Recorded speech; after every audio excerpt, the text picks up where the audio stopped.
تھے فیصل ایدی صاحب وہاں پر موجود ہیں. فیصل صاحب آپ کا بہت شکریہ, آپ پارا چنار پہنچے, اپنی ایئر ایمبولینس لے کر وہاں پہنچے. اگر آپ ہمیں ذرا پہلے تو مختصر بتا سکیں کہ آپ نے وہاں کیا حالات دیکھے ہیں. ایئر ایمبولینس سے آج ہم صبح تقریباً 11 بجے کے قریب پارا چنار پہنچے ہیں, اور یہاں کی جو صورتحال میں سب سے پہلے تو ہاسپٹل گیا. یہاں پہ ہم نے ہاسپٹل سے رابطہ کر کے پہلے ہی 2 مریضوں کو یہاں پہ بلوا لیا تھا, جن کو جیسے ہی ہم اترے ہیں ہم مریضوں کو اسی ایئر ایمبولینس کے ذریعے پشاور شفٹ کر دیا. اور اس کے بعد ہم سول ہاسپٹل, یہاں کا جو ڈسٹرکٹ ہیڈ کوارٹر ہاسپٹل ہے پارا چنار, وہاں گئے. وہاں کی جو ہے وہ انتظامیہ سے میری بات چیت ہوئی, وہاں کے مریضوں سے میں ملا, تو ہر مریض نے مجھے یہی بتایا کہ یہاں پہ دوائیاں نہیں مل رہی ہیں, یہاں پہ ہیٹنگ فیسلٹی نہیں ہے, یہاں پہ جو ہے وہ ڈاکٹر آپریشن نہیں کر پا رہے ہیں, جس کی وجہ سے جو ہے مریض جو ہے وہ بہت زیادہ متاثر ہو رہے ہیں. اور اس میں ان کو بہت سارے مریض ہیں, ان کو پشاور جانے کی ضرورت ہے. اس میں بہت سارے ڈائلیسس کے مریض تھے, دل کے مریض تھے, ان میں بچے بہت سارے جو ہیں وہ جو نمونیا کا شکار ہے, ان کو ہیٹنگ نہیں مل رہی اور دوائیاں نہیں مل رہی, جس کی وجہ سے بچوں کی بہت زیادہ تعداد یہاں پہ انتقال کر گئی ہے. جو مجھے انہوں نے فگر بتایا تقریباً 27 کے قریب بچے جو ہیں صرف اسی ایریا میں مرے. اور اس لڑائی کو جو ہے وہ ٹھنڈا کر کے جو ہے وہ سیٹل کرنے کی بہت زیادہ ضرورت ہے. ملک دشمن اس کا فائدہ اٹھا رہے ہیں, اور ہمارے لوگ اس وقت 4 لاکھ کے قریب آبادی جو ہے وہ اس وقت قحط کا شکار ہے. یہاں پہ 2.5 مہینے سے کوئی خوراک نہیں آئی. ہم یہاں پہ جو کچھ بھی کھا پی رہے ہیں اس میں کبھی کسی جگہ چینی نہیں مل رہی, تو کسی جگہ نمک نہیں مل رہا, تو کسی جگہ کیا نہیں مل رہا. تو یہاں پہ میں نے اپنی آنکھوں سے دیکھا ہے کہ کھانے پینے کی بھی شارٹیج ہے. اور پختون جو عمائدین ہیں وہ اس معاملے کو جو ہے, کیونکہ دونوں طرف پختون ہیں, مل کے جو ہے وہ اس کو امن کریں اور جو ہے وہ بہتر انداز میں راستے کلیئر کریں. اس میں سب کا ہی نقصان ہوا. یہ آپ نے تفصیل بتا دیا. اگر میں آپ سے پریسائسلی پوچھوں کہ کس چیز کی سب سے زیادہ اس وقت قلت ہے وہاں, دواؤں کی, خوراک کی؟ پارا چنار میں یہ کرم ایجنسی کا بہت بڑا علاقہ ہے, اس کو شاید اپر کرم کہتے ہیں, اور یہاں پہ تقریباً 4 لاکھ لوگوں کی آبادی ہے.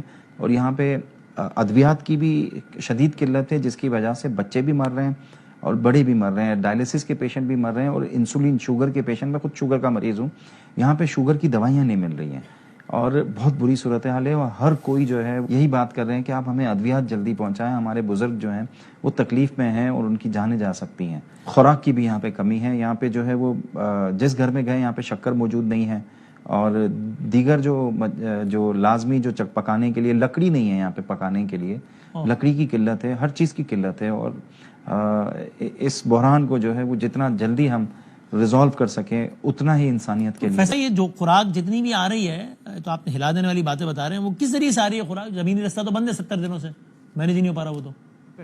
خوراک نہیں آ رہی ہے, نہ ہی ادویات آ رہی ہیں. یہاں پہ جتنے میڈیکل اسٹور بھی ہم نے وزٹ کیے وہ سب خالی پڑے ہوئے ہیں.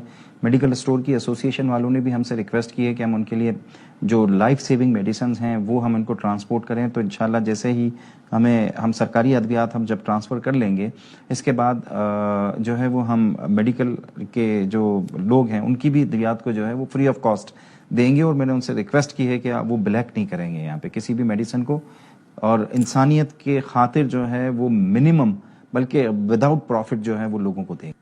اور یہ اس صورتحال میں سب سے ہلا دینے والی بات ہے وہ معصوم بچوں کی اموات کی خبریں آنا. یہ ادویات کی وجہ سے ہی ہو رہی ہیں, کیوں یہ بچوں کی اموات کیا ہے وجہ سب سے بڑی فیصل بھائی؟ سب سے زیادہ بچوں کی اموات 27 کے قریب بچے مرے ہیں کچھ عرصے کے اندر, اور ان کے سب سے زیادہ جو بڑی وجہ ہے وہ نمونیا ہے, اور اس کا علاج بھی نہیں. ایک تو ان کے پاس اینٹی نمونیل میڈیسن نہیں ہے, دوسرا ان کے پاس ہیٹنگ سسٹم نہیں ہے کہ بچوں کو گرم رکھ سکیں. تو اس کی وجہ سے بچے جو ہیں وہ انتقال کرنے کا سب سے زیادہ. یہ ابھی اس میں گورنمنٹ نام کی چیز ہوتی ہے, تو وہ کیا سہولیات دے رہی ہے, اس نے کیا گورنمنٹ نے کیا پرووائڈ کیا ہے فیصل؟ حکومت اپنی کوشش کر رہی ہے, لیکن میں سمجھتا ہوں کہ حکومت کو زیادہ کام کرنے کی ضرورت ہے. حکومت خیبر پختونخوا ہمارے آنے کے بعد انہوں نے ایک ہیلی کاپٹر بھیجا ہے. پچھلے دنوں بھی انہوں نے کچھ ہیلی کاپٹرز بھیجے تھے. آج انہوں نے پورا ہیلی کاپٹر ادویات سے بھر کے جو ہے وہ بھیجا ہے. میں ان سے ایک ریکویسٹ کروں گا کہ جب بھی وہ میڈیسن بھیجیں یہاں سے جو ہے وہ زخمیوں کو یا جو بیمار ہیں جو اکیوٹ بیمار ہیں جن کو زیادہ میڈیکل اٹینشن کی ضرورت ہے ان کو پلیز لے جائیں, واپس خالی نہ جائیں. بالکل, بہت معقول تجویز. آخری بات, یہ آپ کا بطور مجموعی اس بحران سے نمٹنے کے لیے کوئی تجویز یہ کروں گا کہ دونوں طرف سے جو مائدین ہیں وہ اپنے لڑکوں کو ٹھنڈا کریں اور ان کو کہیں کہ درگزر کریں, جو نقصان ہوا ہو گیا, اب ایک دوسرے کو نقصان نہ پہنچائیں, مل کے رہیں. اور امن جرگہ جو کوشش کر رہا ہے, جو حکومت پاکستان پچھلے کئی دنوں سے کوشش کر رہی ہے امن جرگے کی کو کامیاب کرنے کے لیے, ان کے ساتھ تعاون کریں اور اس علاقے کو ایک امن کا گہوارہ ہے. بہت شکریہ فیصل حیدی صاحب.